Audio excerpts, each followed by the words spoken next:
बांग्लादेश में आरक्षण विरोधी प्रदर्शन में अब तक करीब 100 लोगों की मौत। शेख हसीना सरकार ने पूरे देश में कर्फ्यू का किया ऐलान। बांग्लादेश सरकार ने प्रदर्शनकारी छात्रों पर काबू पाने के लिए सेना को सड़क पर उतारा। देश में किसी तरह की रैली जुलूस पर लगाया गया प्रतिबंध। बांग्लादेश में हिंसक प्रदर्शन के बाद भारतीय नागरिकों ने भारत लौटना किया शुरू। शुक्रवार को मेघालय के रास्ते करीब 360 भारतीय और नेपाली वापस आए।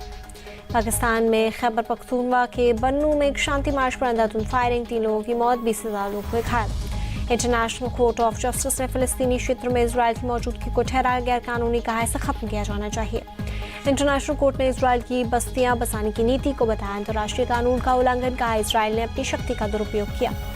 इजराइल के तेल अवीव में अमेरिकी दूतावास के पास हुए ड्रोन अटैक की हूती विद्रोहियों ने ली जिम्मेदारी। हमले में एक शख्स की मौत जबकि 10 लोग हुए जख्मी। संयुक्त राष्ट्र ने तेल अवीव में हूती विद्रोहियों के ड्रोन अटैक की निंदा की, कहा क्षेत्र में हिंसा भड़काने की ऐसी कोशिशों को रोका जाना चाहिए।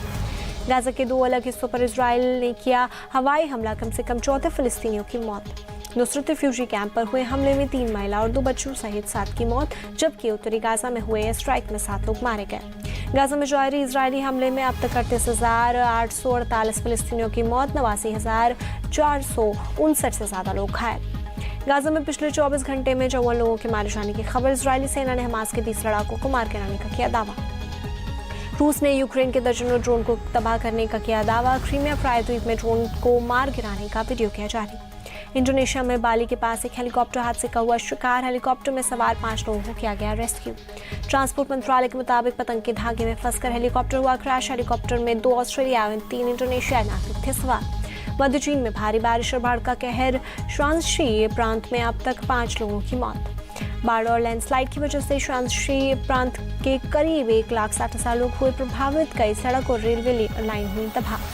अल्बानिया के जंगलों में लगातार फैल रही है आग। सेना के हेलीकॉप्टर और विमान की मदद से आग पर काबू पाने की कोशिश जारी।